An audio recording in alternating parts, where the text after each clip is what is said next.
Yeni bir videodan herkese tekrardan selamun aleyküm. Bugünkü videomuzda da yine gündemdeki gelişmeleri sizlere aktarmaya devam edeceğim. Hiç vakit kaybetmeden şimdi bugün öğlen saatlerinde Cumhurbaşkanımız Erdoğan Trump'la yapmış olduğu görüşmelerde Katsa yaptırımlarındaki muhabbetlere değindi. Bilineceği üzere Katsa yaptırımlarının Trump göreve gelmesiyle birlikte kaldırılması gündemdeydi. Cumhurbaşkanımız Erdoğan da tam da o çok merak edilen soruyu cevapladı bugün. İsterseniz açıklamalarına bir göz atalım. Daha sonrasında yine önemli gelişmeleri sizlere aktaracağım. Evet kıymetli dostlar, Cumhurbaşkanımız Erdoğan dedi ki Katsa'da şunu rahatlıkla söyleyebiliriz, bir yumuşama var. ABD Başkanı Sayın Donald Trump ile ve Türkiye'ye yeni atanan ABD Büyükelçisi Tom Barrack kabulümüzde kendisiyle bunları görüştük, konuştuk. Öyle zannediyorum ki Katsa sürecini de çok daha süratli aşacağız. Devamında Cumhurbaşkanımız hatırlanacağı üzere geçtiğimiz günlerde ABD Dışişleri Bakanlığı Türkiye'nin almayı planladığı hava füzelerine izin vermişti, satışı onaylamıştı. Bu konuya ilişkin de dedi ki alınan satış kararı bu bakımdan çok isabetli bir karardır. Devamının geleceğine de inanıyorum. Dostum Trump'ın göreve gelmesiyle birlikte bu konularda daha açık, daha yapıcı, daha samimi bir iletişime kavuştuk.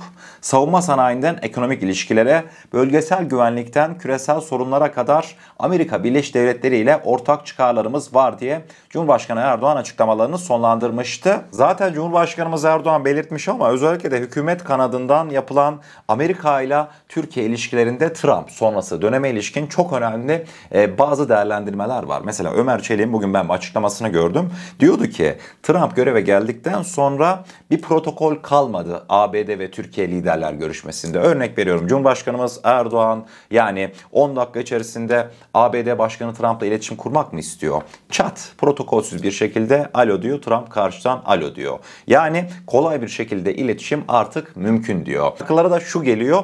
Demek kıymetli dostlar, Biden döneminde çok büyük bir kriz varmış. Yani Biden'a ulaşasıya kadar gerçekten de yani farklı bir sürü katmandan geçmek gerekiyormuş. Yani en azından benim gelen açıklamalardan anladığım bu şekilde. Devamında asıl konuşulan mevzu Katsa yaptırımları kalkacak mı? Bekleyin, az sabırlı olun. Değil, Katsa Türkiye'ye F-35'ler bile gelebilir. Ciddi söylüyorum. Yani Trump'ta şu an öyle bir hava hakim. ABD Başkanı Trump özellikle de dün gerçekleştirilen Rusya-Ukrayna görüşmelerine ilişkinde Türkiye'deki görüşme önemli bir görüşme demişti. Türkiye'nin önemine yine orada da vurgu yapmıştı. Kıymetli dostlar, Trump parasına bakan bir adam. Bunu zaten özellikle de Arap ülkelerine yapmış olduğu ziyarette daha iyi anladınız değil mi? Bugün bir açıklama yapmış, diyor ki ya diyor Biden döneminde diyor işte Ukrayna'ya bir sürü destek verdik karşılıksız. Zelenski de diyor İyi bir satın alımcıymış, beleşçiymiş diyor. Zelenski beleşten her şeyi kapmış gitmiş bizden diyor. Neyse ki diyor sorun değil diyor. Ben diyor sadece 3-4 günlük Avrupa ziyaretimde Zelenski'nin bizden almış olduğu o beleşe verilen tutarın 12 katını Arap ülkelerden topladım geldim diyor. Yani trilyon dolarlar havada uçuşuyor. 3 tane Arap ülkesi işte Katar, Suudi Arabistan, Birleşik Arap Emirlikleri. Ve ayrıca şunu da belirtmek istiyorum. Arap ülkeleri kendi içerisinde de en iyi kim Trump'ı ağırlayacak, en iyi kim Trump'ın gözünü boyayacak, bunun bir yarışına girdiler. Yani hava kuvvetleri açısından büyük bir yarış vardı. İşte Trump örnek veriyorum Birleşik Arap Emirlikleri'nden Katar hava sahasına mı geçiyor? Hop işte 4-5 tane Birleşik Arap Emirliği jeti eskortluktan ayrılıyor. Hemen Katarlar devreye giriyor. Birleşik Arap Emirliği 3-5 tane savaş uçağıyla Trump karşılarken Katar diyor ki yok abi 7-8 tane uçak olsun. Yani böyle bir yarış vardı. Şuna da hiçbir şey diyemezsiniz. Yani vah işte Arap ülkelerinin haline bak falan. Kıymetli dostlar, oyunu kurallarına göre oynuyorlar sadece. Trump övülmeyi, işte güzel bir şekilde ağırlanmaya bayılan bir lider. Trump'ın olayı çok basit. İlk başta karşısındaki kim olursa olsun, yani bugün İran'a dair açıklamalarına bile baktığımızda ilk başta bir övüyor karşı tarafı. Diyor ki işte İran'la anlaşabileceğimizi düşünüyorum. İran nükleeri verirse İran'ın çok güzel bir ülke olacağına inanıyorum diyor. Yani Trump'ın olayı bu. İlk başta över, daha sonrasında karşılık bulamadı mı? Size şunu diyeyim, elinden gelen tüm kötülüğü de yapar. Bu bilindiğinden dolayı dünya geneline Trump'a karşın böyle bir strateji izleniyor. Mesela bu stratejiyi izleyenlerin en başında ve açıkçası bence gayet de başarılı bir şekilde işleyenlerin en başında Ahmet el-Şara geliyor. Ahmet el-Şara'ya dair bugün Trump ne dedi? Çok yakışıklı bir adam dedi Ahmet Şara ve gerçekten de iyi bir lider dedi Suriye'nin yeni yönetimi. Anladınız mı mevzu kıymetli dostlar? Çok değil ya. Bundan yaklaşık 6 ay 7 ay kadar önce adamın başına milyon dolarlar koymuş. İşte HTŞ'nin lideri alın bulun getirin ABD başına işte şu kadar milyon para verdi. Bu terör örgütü lideri. Bugün ne oluyor? Çok yakışıklı bir adam ve Suriye'yi iyi yöneten bir lider oluyor. Mevzular bu şekilde. Yine var ya mevzuyu açtı, nereden nereye geldik. Neyse. Devamında kıymetli dostlar, şimdi ikinci konu başlığımızda dün bilineceği üzere Arnavutluk'ta Avrupa Birliği'nin önemli bir toplantısı vardı. Toplantıda kimi ararsanız herkes oradaydı. İşte Sayın İlham Aliyev, devamında Nikol Paşinyanlar falan filan, ortalık bayağı bir şenlik yeriydi. Dün zaten videosunu paylaştım. Özellikle de paylaşmış olduğum video şu an Türkiye'de yani popüler. TikTok, YouTube, Instagram her yerde milyonlarca izlenme aldı. Hani o Paşinyan'ı gel lan gel diye çağrış vardı, aklıma geldi video. Arnavutlu'da gerçekleştirilen toplantılar öncesinde Cumhurbaşkanımız Erdoğan'ın Macron'la kısa bir video görüntüsü yayınlandı. Macron kendince bir çakallık yapıp işte Cumhurbaşkanımız Erdoğan önünde fiziksel hareketlerle bir satranç oynuyor gibi üstünlük elde etmeye çalıştı. Fakat Cumhurbaşkanımız Erdoğan, görmüş olacağınız üzere, Macron elini tam üstüne koymaya çalıştığı anda Cumhurbaşkanımız Erdoğan yani açıkçası uyarırcasına elini böyle parmağını sıkıyor Macron'un. Daha sonrasında ise Macron apar topar yerine, koltuğuna oturmuştu. Hani diyoruz ya beden dili çok önemli diye, ve şüphesiz ki açık bir şekilde şunu söyleyebilirim. Beden dilinde şu an dünyada bir numara kimdir diye soracak olursanız bana, ben bir numaraya Sayın Cumhurbaşkanımız Recep Tayyip Erdoğan'ı kesinlikle ama kesinlikle yazarım. 2 numara kimdir? 2 numarada Dışişleri Bakanım Sayın Hakan Fidan'dır. Bunların Dışişleri Bakanlığı nasıl dinliyordu?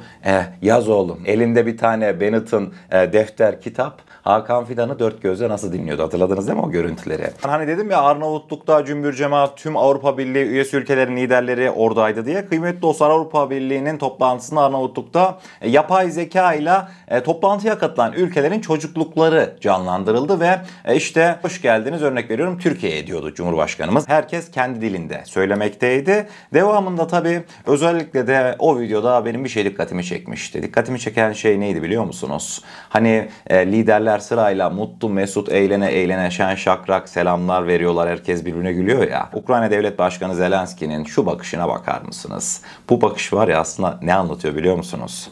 Ulan diyor, sizin yapacağınız işe diyor.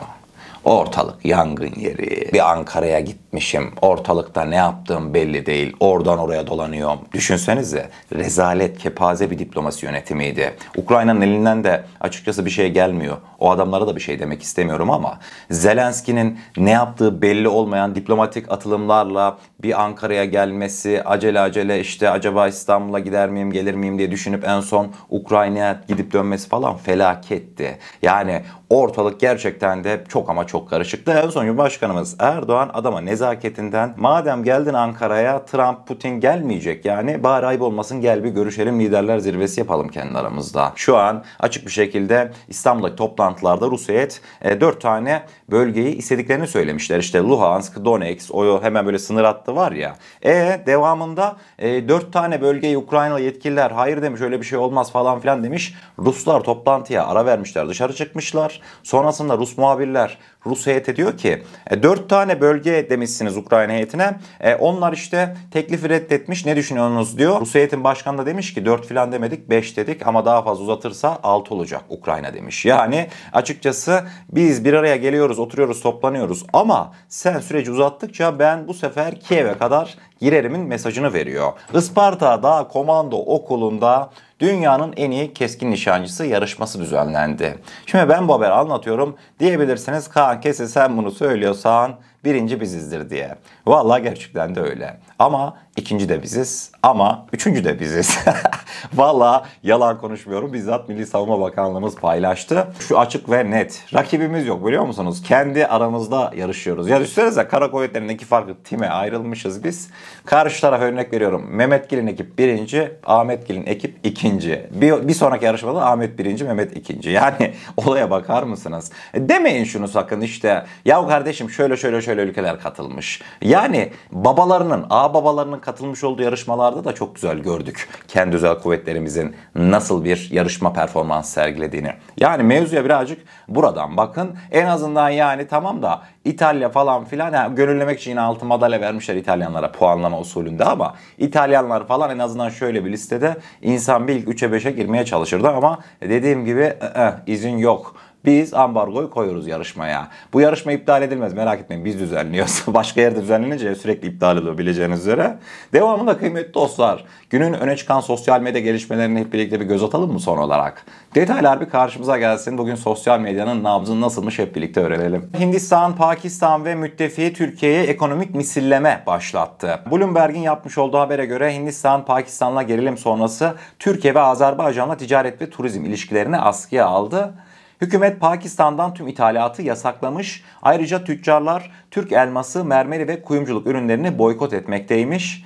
Dün de hatırlanacağı üzere Türkiye merkezi Çelebi'nin havaalanı faaliyetleri güvenlik gerekçesiyle iptal edilmişti Hindistan'da bulunan. Ayrıca Türkiye'ye tur satışları %60 düşmüş, iptaller %250 artmış, seyahat sitelerindeki promosyonlarda durdurulmuştu. Önemli bir iddiaya gideceğiz. CNN'in iddiasıydı. İsrailli bir kaynağa göre İsrail ve Suriye yakın zamanda Azerbaycan'da doğrudan görüşmelerde bulundu. Evet, yanlış duymadınız, İsrail ve Suriye yönetimi. Görüşme İsrail ordusundan yetkililer ve devamında Suriyeli yetkililerle Türk temsilcilerinde katıldığı bildirilmekte. Vallahi size şunu diyeyim, Netanyahu'nun başka hiçbir şansı kalmadı. Bugün açık bir şekilde Trump ne dedi biliyor musunuz? Vallahi dedi, ben Suriye yönetimiyle görüşürken dedi kimseden izin alacak değilim dedi. İşte muhabirler soruyor, Netanyahu kızmasın etmesin, İsrail işte Suriye mesafe var falan filan.